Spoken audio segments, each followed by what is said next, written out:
एक सुंदर जीवन यापन अतिबाहित करने हेले मन रे शांति प्रेम समस्त भल पाइबा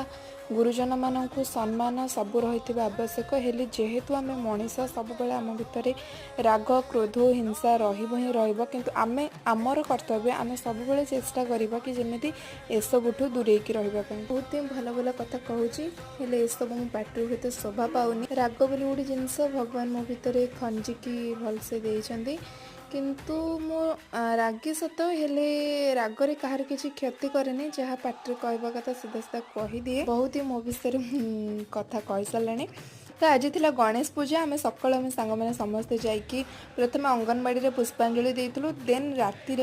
गाँव में पूजा हो लेट हो जाता तो गाँव में पूजा सारिकी एठी देखिपे गोटे छोट पिलाटे से हुए तो तार प्रथम पाठ ये पूजा पर से पड़ो से सब लेखालेखि करूला।